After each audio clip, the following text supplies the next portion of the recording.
kid. I usually introduce you, and this is our first show in the new year, Yes. so welcome back. And we're here at the town hall, so by all means. As you probably saw from the first picture, this is the Warren Memorial Town Hall.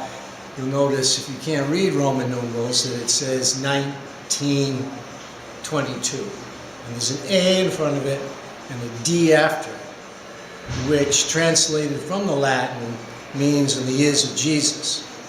Of course, maybe they'll make us take the D off because they don't want to say Jesus right in public like that. Anyway, most historians think that's an error because most historians believe Jesus was born 2018 years ago. But that's another story. We're in the foyer now of the town hall, and you can see this is all done in white marble.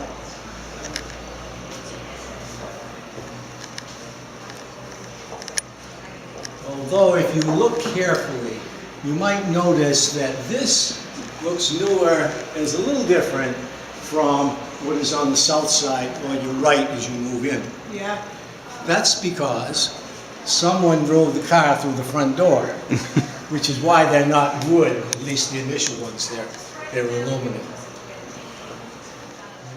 This tablet designates Colonel Charles Warren as having given $100,000, it doesn't say $100,000, but it was $100,000 to build the town hall. I do notice it says 1923 at the bottom versus outside it says 1922, but perhaps it was built in 22 and dedicated in 23. Colonel Warren fought in the Civil War. He was a major at one time, a colonel. He also led many of the American Stafford soldiers in the Civil War. This plaque is of all the people who served from Stafford in World War I. You can see there were quite a few. This is on the other side of the foyer, the right as you move in. Now let's take a look around. This is the auditorium on the second floor of the town hall. And in front of us, you can see what looks like the front of a stage. In fact, that was a stage. The middle portion was a stage. It's been filled in with offices now.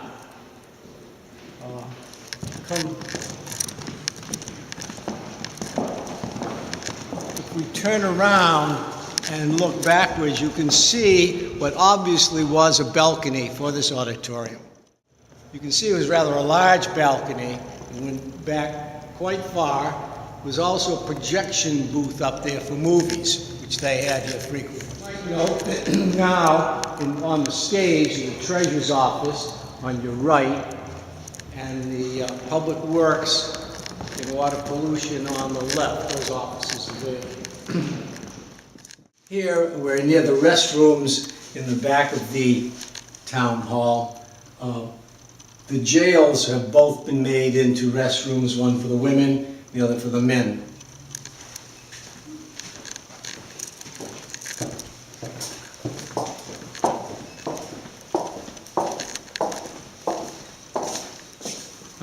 Of course, the first thing you do after you get into jail is go to court, and this is where the courtroom was.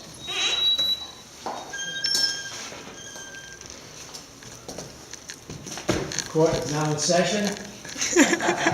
Don't you even go there. Okay, this was the courtroom, and I believe there was a platform here, and the judge was up a little higher than everyone else. The back rooms, I believe, I'm not sure if they were there originally or not. Is the judge in? No, he's not, sir. He's long retired. Maybe a poke it was thrown? Sure. The judge's quarters is here, the side where the judge would sit. This is pretty cool. Now is the office of the building inspector, I presume. But this was the judge's quarters. And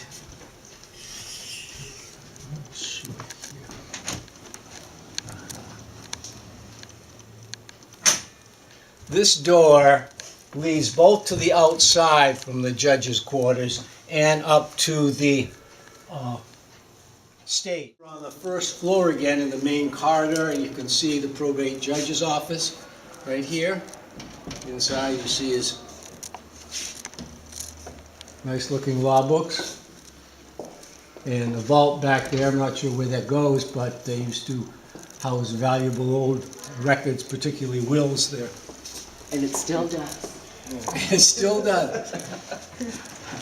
On the other side, we have what looks like now is the court of probate, but this years ago was the Burgess office, when the Stafford Springs government consisted of a warden and burgesses. This was their office.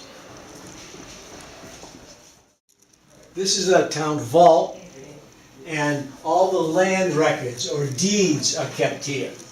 Deeds are usually for land only. If you have a deed for your house, you'll see it only describes the land.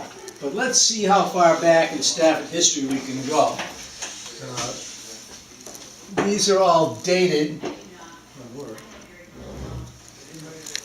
Let's go to volume 1. And we should assume these records start in, when the first settlers came, 1722. However, if you see it, it's all handwritten in old script, which might be very difficult, but